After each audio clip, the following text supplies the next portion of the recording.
दोस्तों आज दो बहुत बड़ी खबरें आपके लिए लेकर आई हूं।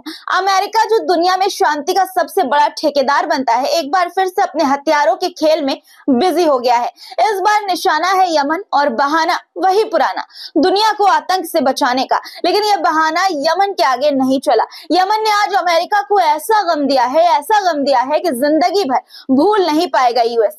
इतना नुकसान यमन की तरफ से यूएस को होगा, कभी इमेजिन भी नहीं किया होगा अमेरिका ने। पूरी खबर क्या है आगे बताऊंगी। दूसरी तरफ बड़ी खबर यह है कि आत्मसमर्पण यानी कि सरेंडर करने की तैयारी में यूक्रेन है दोस्तों। जी हाँ, क्यों और कैसे वो सरेंडर को तैयार हो गया ये भी आपको बताऊंगी। इन दो बड़ी खबरों के अलावा भी कई बड़ी खबरें हैं।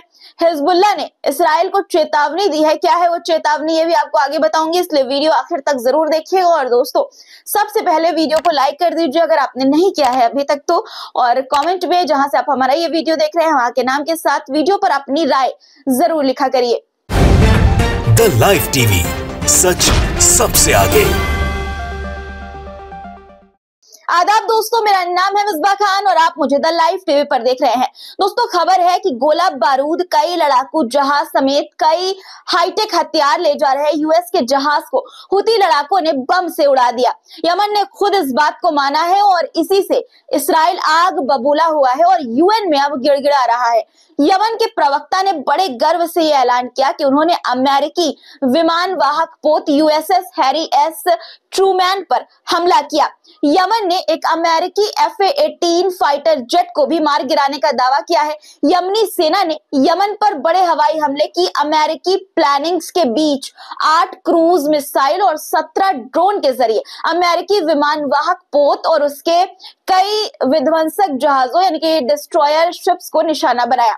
लगता है कि यमनी सेना ने अमेरिका को उसी की भाषा में जवाब देने की ठान ली है। और ये जवाब क्यों? क्योंकि अमेरिका और इसराइल ने यमन और गजा पर बमबारी कर ये जताने की कोशिश की कि ताकत से सब कुछ हासिल किया जा सकता है। लेकिन जनाब यमन ने साबित कर दिया कि वो चुप नहीं बैठेगा। यमन के इन हमलों से डर कर इसराइल कैसे यूएन में अब गिड़गिड़ा रहा है ये आपको बताऊंगी, लेकिन उससे पहले जरा अमेरिका के super hero F-18 fighter jet की मजेदार कहानी सुनिए। फॉक्स न्यूज की रिपोर्ट के मुताबिक अमेरिकी F-18 फाइटर जेट पर मिसाइल अटैक हुआ।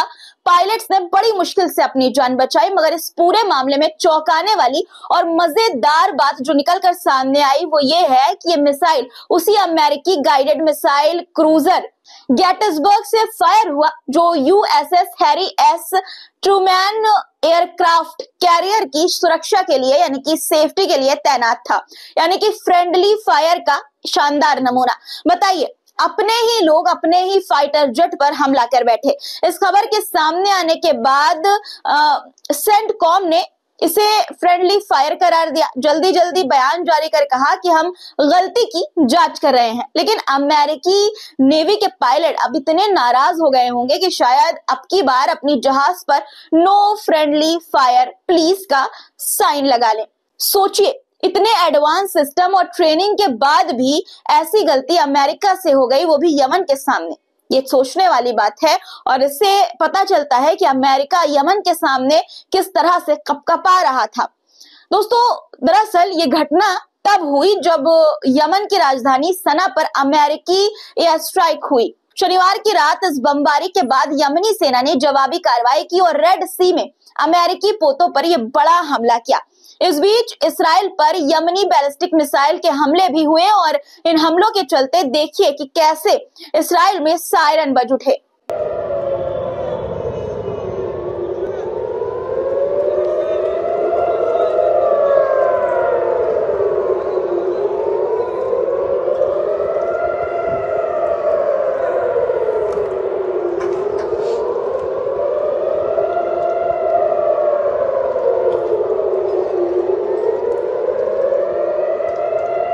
दोस्तों यमन के इन हमलों से डरा हुआ इसराइल तिलमिलाकर यूएन में अब गिड़गिड़ा रहा है। इसराइल के यूएन प्रतिनिधि गिलाद एर्दन ने एक बयान जारी किया। उन्होंने अंतर्राष्ट्रीय बिरादरी से अपील की कि यमन के हमलों को वैश्विक सुरक्षा के लिए खतरा मानते हुए जांच के लिए संयुक्त राष्ट्र सुरक्षा परिषद की इमरजेंसी मीटिंग बुलाई जाए। अब यह मीटिंग 30 दिसंबर 2024 को होगी। एक तरफ यमन के हमले को वैश्विक सुरक्षा के लिए खतरा बताया जा रहा है इसराइल के द्वारा। और दूसरी तरफ इस बयान के बाद मोसाद से जुड़े हुए कुछ अकाउंट्स ने यमन को सीधे तौर पर न्यूक्लियर अटैक की धमकी दे दी। जी हाँ, न्यूक्लियर अटैक। ये वही लोग हैं जो एक तरफ तो सुरक्षा और खतरे की बात करते हैं और दूसरी तरफ अशांति फैलाने की बात करते हैं। अब सोचने वाली बात है कि जिस यमन को न्यूक्लियर हमले की धमकी दी जा रही है वो अपनी सरहद और गजा के मासूमों की हिफाजत के लिए लड़ रहा है, लेकिन ज़योनी हुकूमत को ये गवारा नहीं। उन्हें तो हर कीमत पर अपनी दादागिरी दिखानी है। दूसरी तरफ संयुक्त राष्ट्र में रूस के प्रतिनिधि ने अमेरिका के हमलों की कड़ी आलोचना की। उनका कहना है कि यमन पर ये हमले उसकी स्वतंत्रता और संप्रभुता का उल्लंघन है। रूस ने इन हमलों को अंतर्राष्ट्रीय कानूनों का सीधा अपमान बताया। दरअसल दोस्तों, संयुक्त राष्ट्र ने फिर से अपनी चिंता जाहिर की है। यूएन के असिस्टेंट सेक्रेटरी जनरल का यह कहना है कि इसराइल, यमन और रेड सी में हो रहे हमले गंभीर चिंता का विषय है। साथ ही उन्होंने दोनों पक्षों से अंतर्राष्ट्रीय कानूनों का पालन करने की अपील की है। यूएन की ये बात इसराइल के चाटुकार पत्रकार आमिर सरफाती को पसंद नहीं आई। यूएन के बयान से काफी आहत हो गया बेचारा। कहने लगा कि यमन हमसे 2000 किलोमीटर दूर है और फिर भी बिना उकसावे के उसने हम पर हमला कर दिया। तो फिर आप दोनों पक्षों के इंटरनेशनल कानूनों का सम्मान करने का आह्वान क्यों कर रहे हैं? केवल एक पक्ष ने इसका उल्लंघन किया है। अब बताइए दोस्तों, यूएन ने कहा कि दोनों पक्षों को अंतर्राष्ट्रीय कानून यानी कि इंटरनेशनल लॉ का ख्याल रखना चाहिए। बस इसी से भड़क गया इसराइली पत्रकार, चाटुकार पत्रकार, कि यमन को तो ठीक बोला लेकिन इसराइल को इंटरनेशनल लॉ का ख्याल रखो कह दिया। जाहिर है कि जिस तरह से यमन ने लाल सागर में अमेरिका और इसराइली जहाज को खदेड़ा और दौड़ाया, उसके बाद से इसराइल का भड़कना तो लाजमी है कि भाई हमने तो कुछ किया ही नहीं, यमन ही हमें पीट रहा है। और ये यूएन वाले हैं कि कह रहे हैं कि हम ही अंतर्राष्ट्रीय कानूनों का ख्याल रखें। ये तो बड़ी नाइंसाफी वाली बात है। क्यों दोस्तों? आमिर जैसे लोग गजा में अंतर्राष्ट्रीय कानून के उल्लंघन पर मुंह सिल लेते हैं और यहाँ इनका मुंह खुल जाता है, बड़ा कर करके मुंह बोलने लगते हैं। गजा की अब आप ये वीडियो देखिए, किस तरह से लोग थोड़े से खाने के लिए जद्दोजहद करते हुए नजर आ रहे हैं।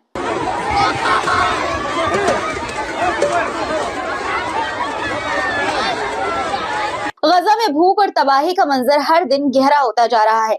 खाने पीने की चीजों की कमी और बुनियादी सुविधाओं का अभाव गजा के लोगों की जिंदगी को नर्क बना रहा है, लेकिन यहाँ पर अंतर्राष्ट्रीय समुदाय मूक दर्शक बना रहेगा। इस त्रासदी को रोकने के लिए कुछ नहीं करेगा, कुछ नहीं बोलेगा, लेकिन इसराइल पर जरा सी खरोच आए तो तुरंत एक्टिव। अब आते हैं उस बयान पर जिसने सबको हैरान कर दिया है। फोर्ड मोटर कंपनी ने गजा पर हो रहे हमलों के बीच कहा है कि all eyes on Gaza, Israel एक आतंकवादी राज्य है। फोर्ड मोटर कंपनी जो दुनिया की सबसे बड़ी ऑटोमोबाइल कंपनियों में से एक है, इसने इस कंपनी के इस बयान से इसकी स्थिति बिल्कुल साफ हो गई है। लोग कह रहे हैं कि अगर हेनरी फोर्ड जिंदा होते तो शायद वो भी इस बयान पर गर्व करते। अब आपको रूस और यूक्रेन से जुड़ी बड़ी खबर बता देती हूँ। दोस्तों, रूस के आगे यूक्रेन नहीं टिक पाया और आत्मसमर्पण के लिए यूक्रेन तैयार हो गया है। दरअसल स्लोवाकिया के रक्षा मंत्री रॉबर्ट कैलेनियाक का कहना है कि यूक्रेन को अपनी कुछ जमीन गंवानी पड़ेगी, यानी कि छोड़नी पड़ेगी। उन्होंने कहा कि यूक्रेन हमेशा रूस के बगल में रहेगा, वो जर्मनी और स्विट्जरलैंड के बीच नहीं आ सकता। स्लोवाकिया का यह मानना है कि इस युद्ध का तुरंत अंत होना चाहिए और युद्ध के बाद यूक्रेन के पुनर्निर्माण पर यूक्रेन को ध्यान देना चाहिए। क्या यूक्रेन को सच में अपनी जमीन छोड़नी पड़ेगी? दोस्तों, यूक्रेन ने लंबे समय से रूस के खिलाफ संघर्ष किया है, लेकिन अब रिपोर्ट कह रही है कि यूक्रेन थक चुका है। अब ऐसे में अगर यूक्रेन अपनी जमीन छोड़कर पीछे हटता है तो इसे यूक्रेन की हार का संकेत ही माना जाएगा, आत्मसमर्पण ही माना जाएगा।